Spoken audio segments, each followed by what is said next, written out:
I'm sorry I'm interrupting you, لیکن آپ نے فرمایا کہ پاکستان نے جو آفر کی، پاکستان نے تو 2018 کے اندر بھی آفر کی تھی دہشت گردی کے خلاف نبرداز نہ ہونے کے لیے، تو پاکستان ہمیشہ موجود تھا.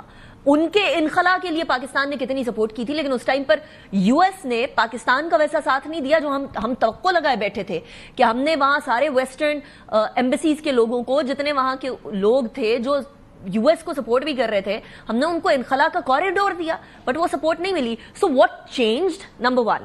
نمبر 2، ایک اور سوال جو انڈیا کے پرسپیکٹو سے ہے وہ یہ ہے کہ ڈونلڈ ٹرمپ ہیں تب تک یہ معاملہ ٹھیک ہے، چلے جائیں گے تو پاسا پلٹ جائے گا.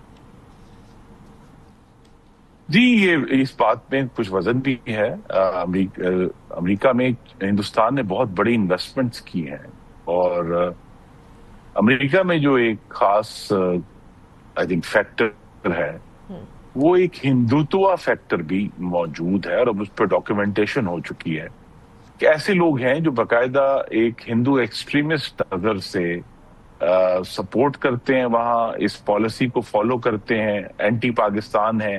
تو صرف پرو انڈیا لوگ نہیں ہیں، پرو ہندوتوا لوگ ہیں جو، تو لہذا ہندوستان کا یہ خیال ہے کہ چلیں 4 سال ہم گزار لیں گے. صحیح. لیکن دوسری طرف پاکستان کو جو نئی سپورٹ ملی ہے اس کی وجہ یہ ہے کہ افغانستان سے جو انخلا ہے امریکہ کا، وہ ان کے لیے ایک ڈراؤنا خواب ہے جسے وہ بھلانا چاہتے ہیں. وہ اس کو جو ہے وہ ان کی جو پبلک پالیسی ہے اس سے دور کر دیا، انہوں نے اپنے ذہنوں سے نکال دیا ہے. اور اس کا ایک جو آئی تھنک ٹینجنشل ایڈوانٹیج پاکستان کو ہوا ہے کہ وہ جو افغانستان کی وجہ سے 25 سال کی ایک مخاصمت تھی، ایک بیڈ بلڈ تھا دونوں ملکوں کے درمیان کہ جی کون کس کو سپورٹ کر رہا ہے، اور طالبان کے لیے سپورٹ نہیں ملی. حالانکہ پاکستان تو وہ ملک ہے جس نے القاعدہ کو پکڑنے میں اور ختم کرنے میں سب سے بڑا کردار ادا کیا امریکہ کے لیے. لیکن اس کے باوجود ان کا یہ خیال تھا کہ وہ جو پاکستان جو ہے، ایون ڈونلڈ ٹرمپ نے ٹویٹ کیا تھا 18 میں کہ جی ڈپلیسٹس ہے اور یہ. لیکن اب چونکہ وہ افغانستان اس ماضی کا حصہ بن گیا ہے جس کو امریکی انتظامیہ بھی اور امریکی جو منتخب نمائندے وہ بھلانا چاہتے ہیں، تو لہذا وہ جو ایک ریڈی میڈ پاکستان کے خلاف ایک مخاصمت تھی وہ اب نہیں ہے، اور اس کا اثر ہم دیکھ رہے ہیں. نہ صرف بلکہ وائٹ ہاؤس میں، بلکہ ابھی جب وزیر اعظم کے سفارتی مشن میں ہم گئے تھے واشنگٹن، تو وہاں کیپٹل ہل پہ بھی ہمیں وہ اس طرح کی کوئی ٹینشن نظر نہیں آئی پاکستان. ٹھیک ہو گیا. اچھا خرم صاحب، کیونکہ آپ نے 2 ایسی منسٹریز سنبھالی ہیں جن دونوں منسٹریز میں آپس میں اس ٹائم پہ ایک سرٹن ٹگ آف وار بھی نہیں، ٹف چل رہی ہے، اور وہ ہے وزارت خارجہ اور وزارت دفاع. ایک خاتون بیٹھی ہوئی تھی خواجہ آصف کے پیچھے. خواجہ آصف صاحب نے فلسطین کو سپورٹ کرنے کے لیے ان کا سکارف کیفیہ پہنا ہوا تھا.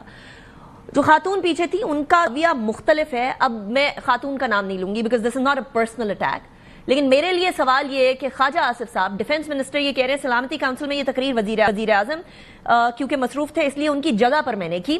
یہ خاتون کس نے میرے پیچھے بٹھایا ان کو؟ میں نے دفتر خارجہ کی ثوابدید اور اختیار ہے اور تھا. فلسطین کے مسئلے کے ساتھ میرا 60 سال سے جذباتی لگاؤ ہے اور کمٹمنٹ ہے. اچھا، اب خواجہ آصف صاحب نے کہہ دیا مجھے نہیں پتا کس خاتون کو بٹھایا ہے. پاکستان کے پرائم منسٹر نے فلسطین کی فیور میں بات کی، پاکستان کے ڈیفنس منسٹر فلسطین کے لیے کیفیہ پہن کے بیٹھے ہوئے ہیں، اور یہاں پیچھے یہ خاتون بیٹھی ہیں جن کا پوائنٹ آف ویو ذرا مختلف ہے. اب منسٹری آف فارن افیئرز اس پہ کیا کہتی ہے؟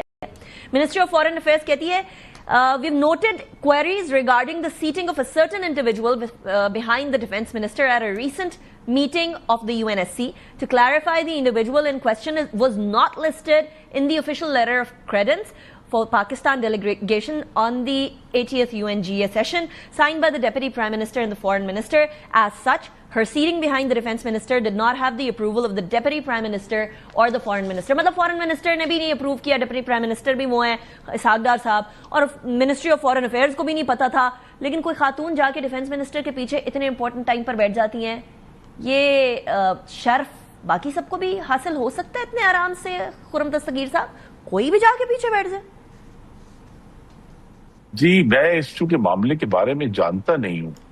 یہ آپ نے بھی اس کو مینشن کیا ہے، اور کچھ خبریں کچھ 2 دنوں سے چل رہی ہیں. سوشل میڈیا پہ آگ لگی ہوئی ہے اس ٹائم پہ خرم صاحب اس معاملے کے اوپر، بہت آگ تو لگی ہوئی، لیکن میرا جو بالآخر قیاس جو ہے وہ فارن آفس کی کلیریفیکیشن پر ہی ہوگا کہ وہی آفیشیل ورڈ ہے کیونکہ خواجہ صاحب نے تو جو اپنی بات کی ہے اور اپنا ٹویٹ کیا ہے، لیکن نیچرلی منسٹری آف ڈیفینس کا تو براہ راست اس سے کوئی تعلق نہیں ہے صحیح ہو گیا کہ وہاں کون بیٹھا کون نہیں بیٹھا. تو فارن آفس کی جو کلیریفیکیشن ہے یا ان کی طرف سے وضاحت ہے وہی حتمی تصور ہوگی. نہیں، لیکن مجھے یہ ذرا تھوڑا سا کلیریفائی کر دیں. ایسا آپ حتمی کہہ رہے ہیں، but as a former foreign minister یہ پاسبل ہے کہ اتنی امپورٹنٹ سیشن کی، اتنی امپورٹنٹ سپیچ میں، اتنی امپورٹنٹ جگہ پہ ایگزیکٹلی کیمرہ فوکس کے اندر کوئی ایسی شخصیت بیٹھ جائے جس کا پاکستان کی فارن پالیسی سے کوئی مطلب الائننگ ہی نہیں ہے، الائنڈ ہی نہیں ہے، وہ فلسطین پہ کچھ اور یا اسرائیل کے معاملے میں میں کچھ اور صرف یہ کہہ سکتا ہوں کہ یہ اس معاملے میں اتنا ہی اپنے آپ کو محدود کروں گا کہ یہ ایک اٹس ان یوزول ٹو سے دا لیسٹ، لیکن یہ ہے کہ مجھے اندازہ نہیں کہ وہ کون سا چین آف ایونٹس تھا کہ وہ محترمہ وہاں موجود تھی. اور اب جبکہ فارن آفس نے کہہ دیا کہ وہ آفیشل ڈیلیگیشن کا حصہ بھی نہیں تھی، لہٰذا ہم اسی کے اوپر قیاس کریں. اوکے، سو ویسے طریقہ کار کیا ہوتا ہے خرم صاحب کسی کے اس طرح کی میٹنگز میں بیٹھنے کا؟ یہ طریقہ کار تو یہ ہوتا ہے کہ وزارت خارجہ یا جو ہمارے مستقل مندوب ہیں وہ ایک لسٹ ایشو کرتے ہیں کہ کون کون لوگ جو ہیں پاکستان کی ڈیلیگیشن کا حصہ ہے. اس کے مطابق انہیں پھر پاسز ایشو ہوتے ہیں. ظاہر ہے اس جگہ تک پہنچنے کے لیے کافی سیکیورٹی ٹیسٹس ہیں جو آپ نے کراس کرنے ہیں.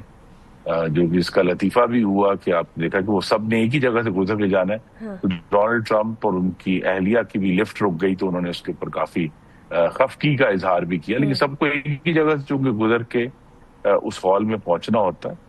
تو یہ تو اب آپ جیسے جو انٹریپڈ جرنلسٹ ہیں وہ اس کا ہی کوئی فائنل حل نکالے. Khurram Dastgir sahab, thank you very much for joining me in the programme.